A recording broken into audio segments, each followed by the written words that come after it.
This is Marist High School, and this is Brother Dan Grogan.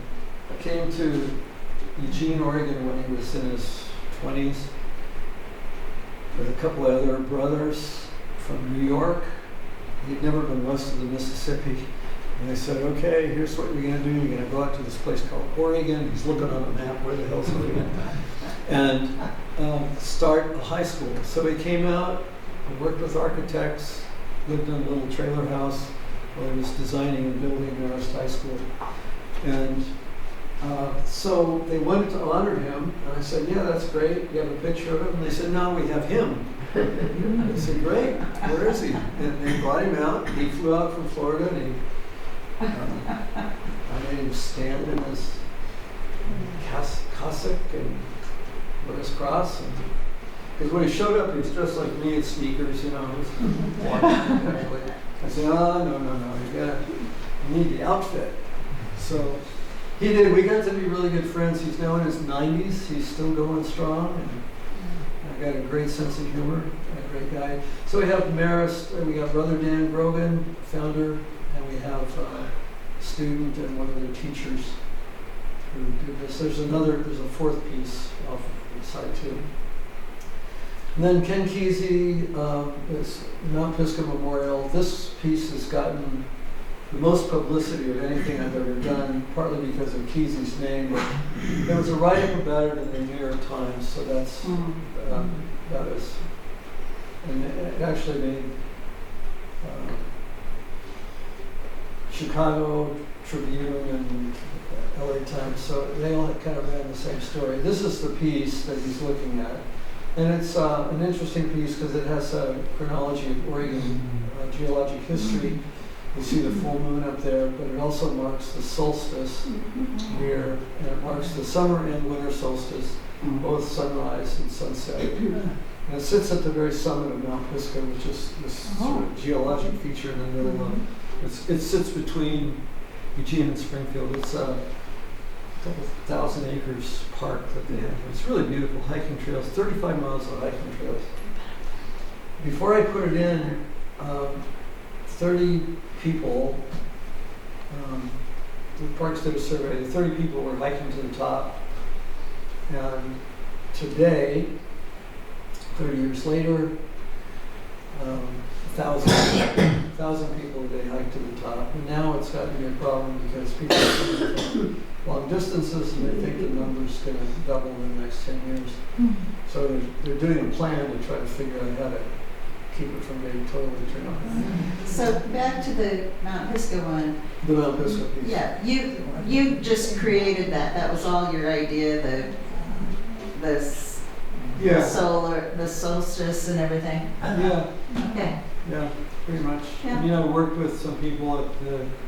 I had the idea. I didn't have the background in geology, and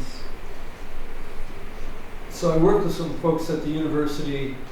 You know, I just sort of told them what I wanted to do, and they kind of got interested in it. So they gave me books to read and kind of tutored me through it. And then I met my wife at this time too, and my wife was paleo. Well, she had a degree in botany from Penn State, and she knew plants really well. And she also had worked for the Forest Service doing timber cruising and stuff, so she knew her way around with a compass. And we kind of together figured out how the solstice was going to work in there. So anyway, this is the Ken Kesey piece, downtown Eugene. And these are Ken Kesey's grandchildren, so he's reading to his grandchildren. And this is one of my favorite shots. This is Ursula Le Guin. Yeah, I recognize her. And I just happened to be down there when she was there and got a chance to talk to her and got her to sit on Ken Kesey's lap. We got a shot. I had one shot that was actually better than this, but it was a little blurry, so this was best I could do. Who's that woman? Which one? That one. This one? Yeah. Ursula Le Guin. She's a writer. She passed away how many years ago? 5 years ago.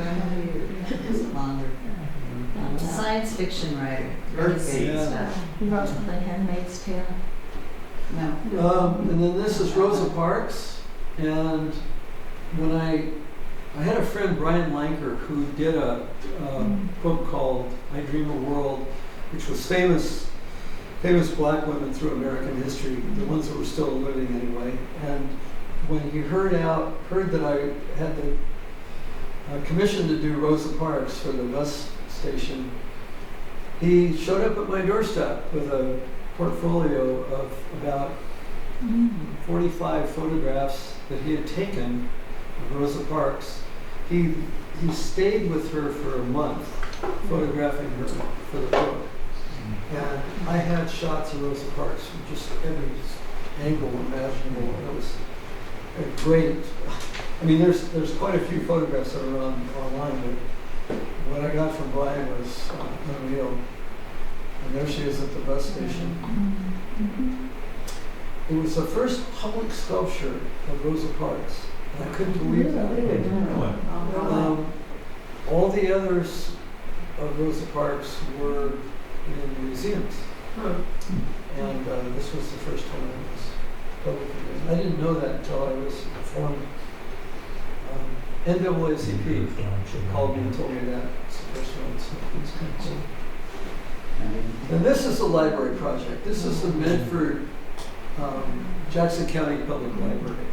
And so the theme of this talk was River of Bronze. The theme of the library in Medford was River of Knowledge. And so when I was competing for this, and I was competing they had 200 entries, and that guy from England, and people from Seattle, and all over the place. But the metaphor that the architects were using was River of Knowledge. And I said, okay, well, let me just extend the metaphor, River of Knowledge, and say the River of Knowledge flows through the world. Because in the Jackson County Public Library, you can get books in Spanish, you can get books in French, you can get books from authors that were all over the world. And so I wanted to represent different parts of the world with these stores and different traditions, not just the Western tradition, although I do have a couple of doors based on sort of Western ideas. So what I did is I took motifs from different cultures, put them together. Some people would say appropriated, but I appropriated them appropriately, I think, because I talked to the people about it and I consulted with them about how I would do this. And this one in particular was Northwest Coast. And then I did 8 of them similar to this. They're 8 feet tall and they were 6 feet wide. So they were about 500 pounds apiece. Are they cast? The doors, yeah, they're cast. And so they're a quarter of an inch thick. I mean, they're hollow. And but even that way, they're 500 pounds. So all I could do to carry them on with my car. So, and then lately, well, I shouldn't say lately. I've been doing this for a long time, but I've done a string of 12 parks. We call them accessible parks, and they were started by this guy named Cody Goldberg, who worked for Adidas, and he was pretty high up in that chain. And he had a daughter who used a walker, and she was probably about 5 or 6 years old, and she wanted to play in this playground that was right across the street from her house, and she couldn't get her walker across the bark chips that they use in the playground. And she kept getting frustrated, and then he said, even if I help her get to the slide, she can't go up the ladder to go down the slide. And so he started thinking about ways to design a park where there would still be a slide that anybody could go down, but instead of a ladder, it could be a ramp. It would curl around to the top of the slide, and then she could go down. And the slide would have to slope at the bottom so it would flatten out so she wouldn't go sailing off into space. And so he designed a park. This guy went from shoes to parks. he had to fund the park, so he started with a bake sale, neighborhood bake sale. And 3 years later, after he realized, bake sale, you know, $300 here, $300 there, started knocking on doors. And so he knocked on Adidas and what's the other one? Phil Knight. Nike. Nike, thank you. And Portland Timbers, and wound up raising $3,000 in about 3 years. Or $3 million, I'm sorry, not 3,000. I was gonna say, 3 million. that doesn't go Yeah, very 3,000, far. I wouldn't buy you a swing set. So anyway, he commissioned me to do a bunch of whimsical sculpture for kids that would be interactive. And so I started with this one. I have some slides later on. This is one I did from an interactive piece I did for Wilson Park in Salem. This photograph was in the Oregonian, and I wanted to buy it, but at the time they wanted $50 for a print, and I couldn't afford $50, so I just photographed the newspaper and said, "It'll do me just fine." Love that shot. But underneath there's an alligator someplace. I did another alligator. I'll show you later on. This is a swim park in Eugene. There's two turtles about 15 feet apart, and they're shooting water at each other. Fireman-themed turtles. So there's a wall of water.